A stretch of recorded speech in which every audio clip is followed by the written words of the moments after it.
Hello, all. I'm Dheeraj Chaudhary.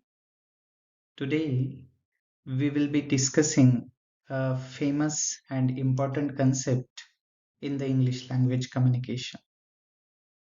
And the name of concept is proxemics. The concept of proxemics refers to the use of space for nonverbal communication. The concept primarily revolves around the physical space, or in other words, the distance we maintain while conversing with others. So the concept is related to the space, how how we are aware about the space, or how we use space while having the communication. So the distance we maintain while conversing with others, that's what uh, can be indicated with the help of proxemics. So the concept of proxemics was coined by the anthropologist T. Hall in 1960.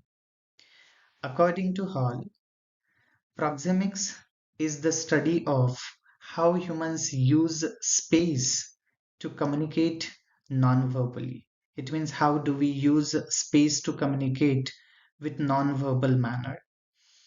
It examines how our comfort levels and relationships affect the physical distance an individual maintains from another.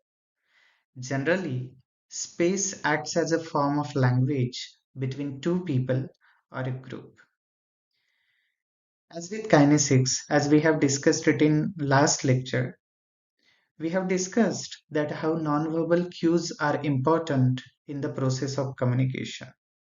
So also the proxemics is important in the process of communication. The space is important in the process of communication. So to summarize what we have discussed so far is Edward Hall, the famous anthropologist from 1960s. He has coined this concept of proxemics. He can be considered as a founder of this particular concept. After that, we have discussed that how proxemics act as an invisible language that communicates relationships and intentions. Also, we have discussed, we have seen that cultural nuances should be taken into consideration while having communication in kinesics. Even while studying kinesics, we have seen that cultural nuances need to be taken into consideration. With the same manner in proxemics as well, we need to concentrate on cultural differences. We need to concentrate on how different culture plays their role. So cultural nuances need to be taken into consideration while conversing with people, right? Ultimate. So let's uh, let's discuss it. Proxemics can be understood more deeply by classifying it. Edward Hall provided different categories. The first category, which he has discussed, is intimate zone, and it spans from 0 to 18 inches. It indicates space or distance. Okay, 0 to 18 inches means space or distance. After that, personal zone, 1.5 to 4 feet. After that, he has discussed another zone, that is social zone. And in social zone, in social zone, 4 to 12 inches can be included, or 4 to 12 feet can be included, and public zone over 12 feet. So, ever wondered about the space closest to you? It's reserved for those we trust the most, like lovers, family, and close friends. So, this innermost zone is for secrets, hugs, and tender touches. Think teammates huddling together, building camaraderie. But what happens when someone invades this space? So, when someone invades this space unexpectedly, it can feel uncomfortable, or even we feel threatening when someone who is not related to us, or who is not in contact with us, unexpectedly invade this space. So we feel threatening, and we feel uncomfortable. So that's the power of intimate zone. Talk about the personal zone. That's 1.5 to 4 feet around us. It's where we chill with friends, family, and colleagues, right? Friendly touches like a pat on the shoulder fit right in here. But here is the thing, don't invade this space with someone you barely know. It's like a big no no.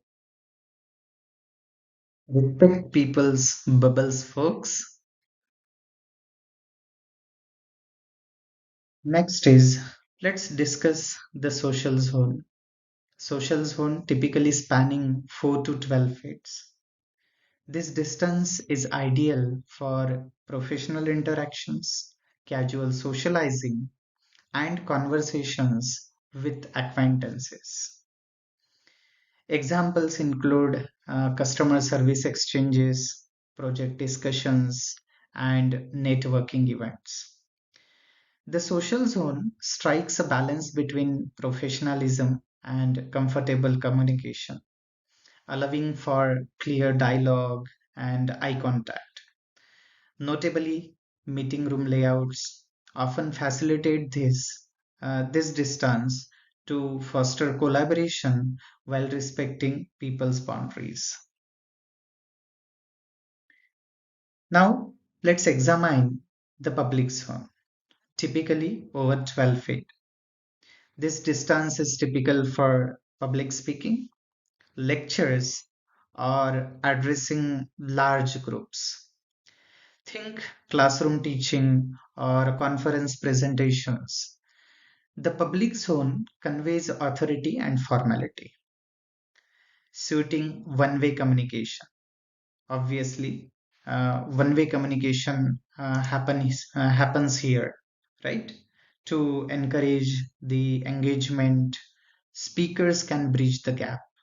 Okay, what speakers can do in order to encourage the engagement of the audience, speakers can bridge the gap, moving into the social zone to connect with their audience. Okay, from we can say public zone, what that particular speaker can do, he can enter into social zone to uh, to engage audience, or to encourage the engagement of audience in a public zone. So that is up to the speaker, obviously.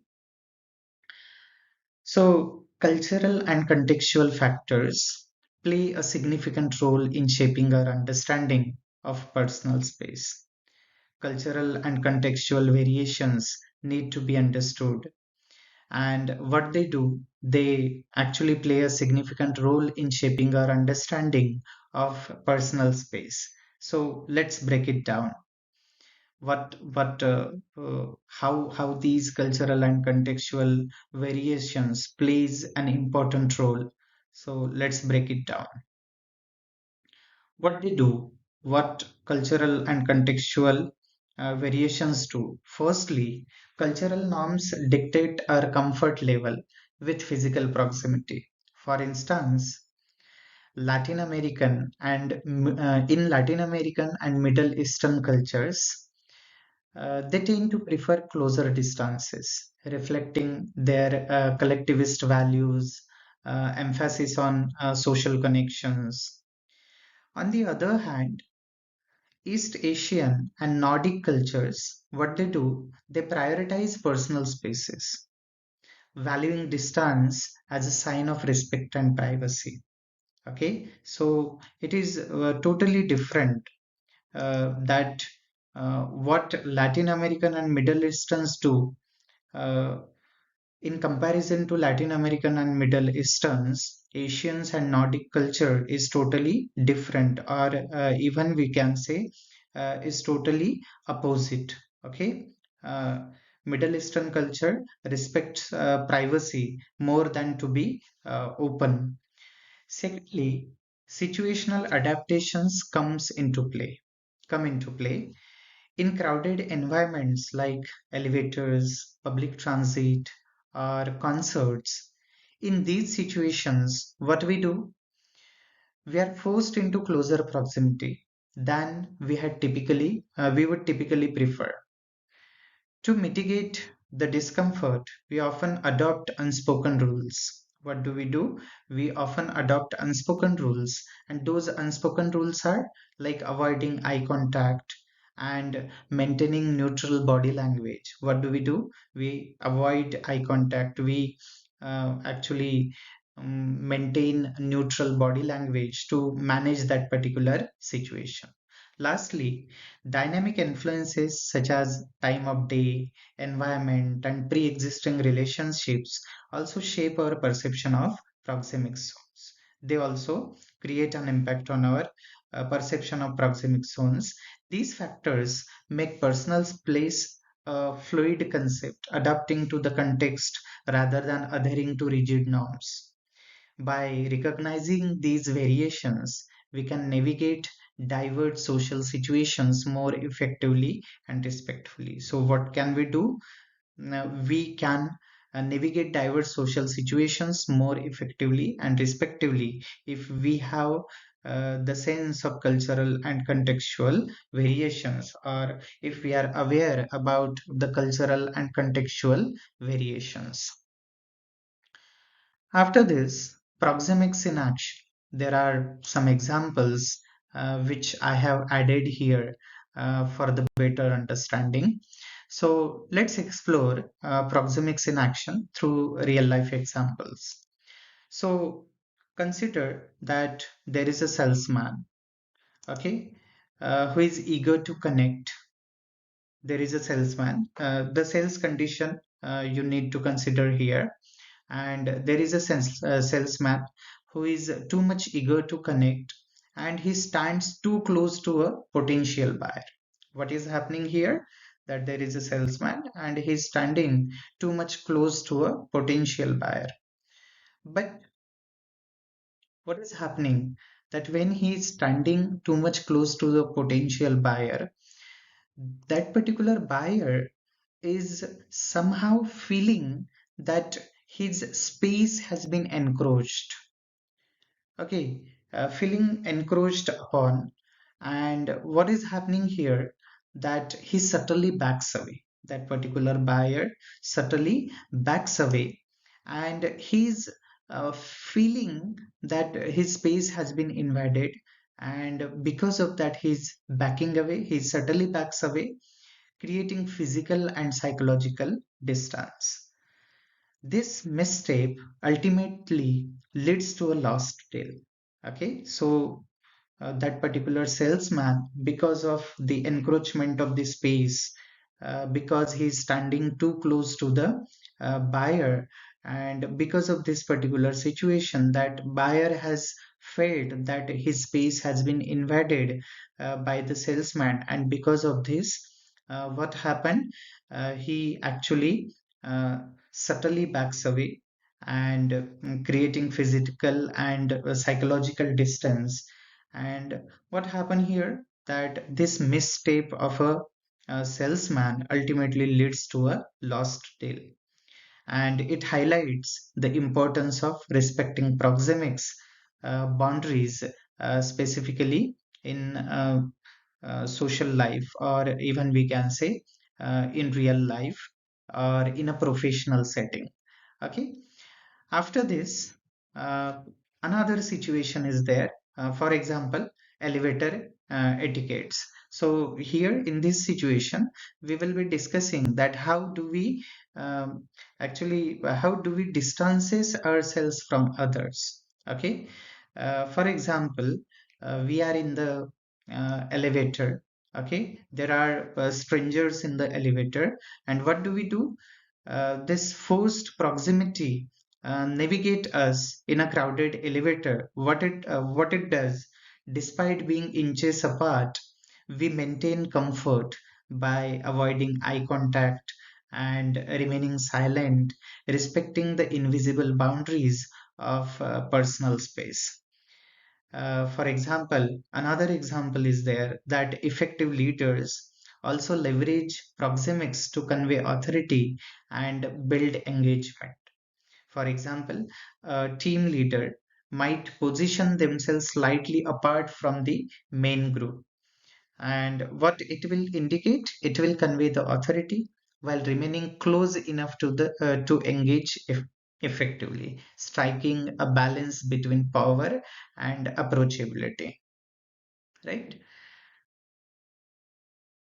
After this, lastly, proxemics play a role in a personal relationship as well. At a romantic dinner, a couple is instinctively leans into each other, entering into the intimate zone.